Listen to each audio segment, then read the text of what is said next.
안녕하세요. 왕세호입니다. 우리 아들이 지금 C 언어 또 파이썬 이런 걸 하고 있거든요.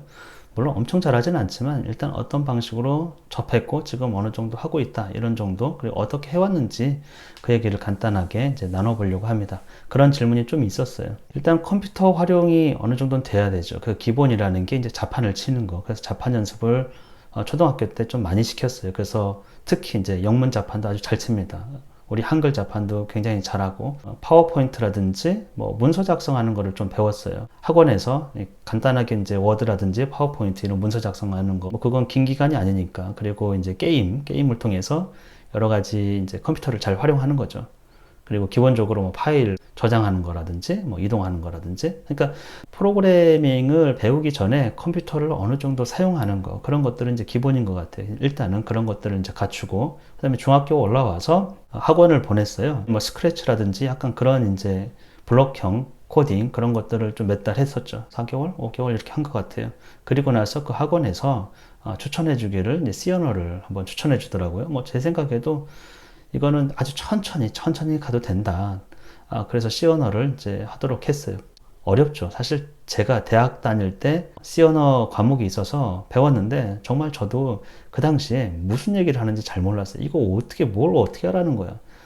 그런 느낌이었었거든요. 물론 하라는 대로는 하겠죠. 근데 그게 코딩이 그 언어의 어떤 구조, 그 의미, 이런 것들을 정확히 이해를 못했어요. 이건 내 적성이 아니다, 이런 생각을 했었거든요.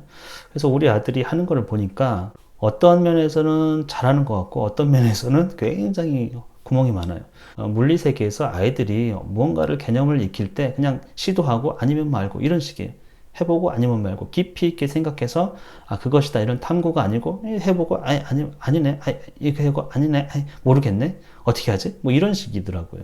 그래서 처음에는 정말 답답해서 얘가 배워가지고 뭘 할 수 있는 건지, 왜 너가 코드를 그렇게 짰는지, 그러면 아니야? 그럼 다르게 짜보고, 이런 식이에요. 그러니까 논리적이고 합리적인 설명은 못 하더라고요. 처음엔 이렇게 해가지고 될까 싶었거든요. 근데 놀랍게도 꾸준하게 하니까, 물론 속도는 좀 천천히 했었고, 그러니까 하나씩 문법 규칙을 애가 익히더라고요. 그래서 제가 물어보면 이렇게 하는 게 맞다라는 거예요. 논리적으로 뭐 이게 꼭 이래야만 된다 이런 것보다는 이렇게 하는 게 자기 경험상으로 해야 답이 나온다, 이런 얘기를 하더라고요.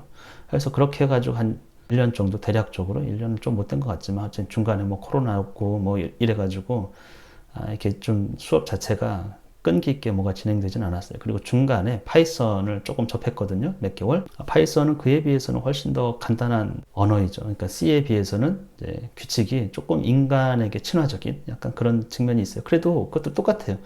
논리적 사고, 이 프로그래밍 언어가 갖는 그 논리 구조를 갖추는 거는 비슷해요. 그냥 보기에 직관성이 좀 있다 뿐이죠. 이게 굉장히 사고력과 합리성을 요하는 그런 영역인데도 불구하고, 이게 아이는 이렇게 해보고 저렇게 해보고 결과가 어떻게 나오는지 자꾸 이렇게 경험하고 관찰하는 거예요. 그거를 그냥 둬야지, 실수하는 걸 그냥 둬야 된다는 거예요. 그래야지 늘어요. 뭐 점 하나 안 찍고 스펠 하나 틀려도 계속 그거를 30분 이상 고민하는 경우도 있거든요. 1시간 동안 계속 끙끙 댔는데 결국에는 뭐였냐면 스페이스 하나, 띄어쓰기 하나 잘못했다거나 뭐 이런 경우들이에요. 그런 과정들이, 그러니까 실수를 용인하는 그런 과정들이 아이를 성장시키는 거더라고요. 지금은 구글에서 제공하는, 구글과 코세라가 제공하는 구글 커리어 서티피킷이라는 그런 프로그램이 있어요. 그 구글 자격증을 주는 건데, 거기서 이제 파이썬을 하고 있거든요. 근데 이것도 처음에는 좀 쉬워도 가면 갈수록 좀 어렵습니다.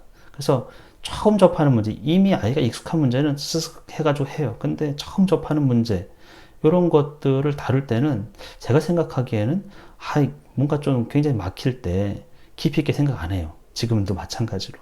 그냥 이렇게 해보고 저렇게 해보고. 근데 그걸 지켜봐야 된다는 걸 제가 알아요. 그걸 자꾸 비난하고 판단하고 하기보다는 지켜봐야 된다.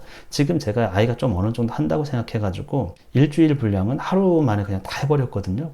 연습 문제도 풀고 하여튼 실습도 하고.